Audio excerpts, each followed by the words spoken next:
अस्सलाम वालेकुम, कैसे हैं आप सब। उम्मीद है आप सब अच्छे होंगे, खुशबाश होंगे और अपने घरों में आबाद होंगे। मैं आपको यही बताना चाहती हूँ कि बाज़ दफ़ा माफ़ नहीं होता।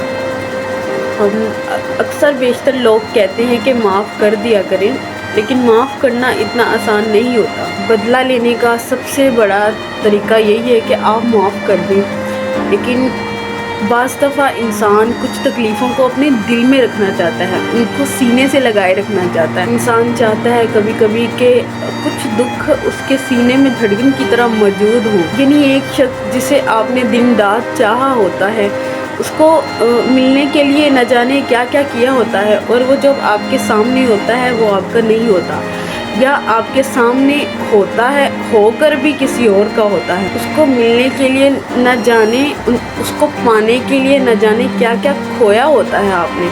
तो जब वो आपके सामने होता है पर वो आपका नहीं होता, ये लम्हा बहुत दुख भरा होता है। ये कैसा दुख होता है कि वो अपने हुस्न को आप पर निछावर करता फिरे और अपनी मोहब्बतें कहीं और निछावर करता फिरे। ये कैसा अजीब दुख है कि वो जानो माल आप पे लगाता फिरे, लेकिन दिल ना लगाए। ये कैसा दुख है कि वो ख्वाब और ख्याल किसी और के देखे और बातें आपसे करे, वो आपको यकीन दिलाए कि आप उसकी ज़िंदगी में कुछ नया करने आए हैं, कुछ नया लेकर आए हैं, और फिर वो आपके साथ मौजूद ना हो।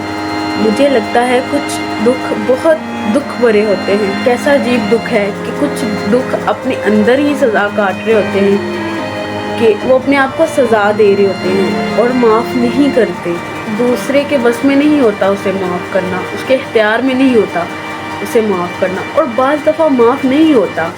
लेकिन ज़रूरी ये है कि माफ़ नहीं करना चाहिए, लेकिन संभल जाना चाहिए। संभलना सबसे ज़्यादा ज़रूरी काम है और संभलना सबसे ज़्यादा मुश्किल भी।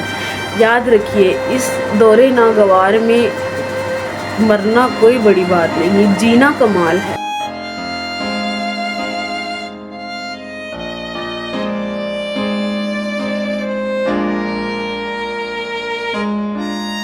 कोशिश कीजिए कि अपनी ज़िंदगी की ज़िम्मेदारी खुद लीजिए, और अगर माफ़ नहीं कर पा रहे तो कोई बात नहीं। याद रखिए, यहाँ आप ही अपने साथी हैं, कोई दूसरा नहीं।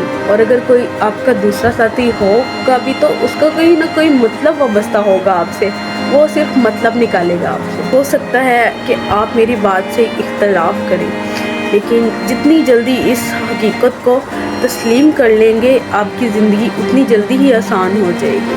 आओ फातिहा पढ़ते हैं उन लोगों पर जो हमारे ना हो सके। आओ खुश होते हैं उन ख्वाबों पर जो पूरे ना हो सके। आओ ख़त्म करते हैं उन एहसासों को जो किसी के इंतज़ार में ज़ाया हो गए। चलो मुकम्मल करते हैं उन नींदों को जो ज़िंदगी के बोझ तले दब कर आँखों में ही रह गई। चलो माज़रत करते हैं खुद से जो खुद को वक़्त ना दे सके।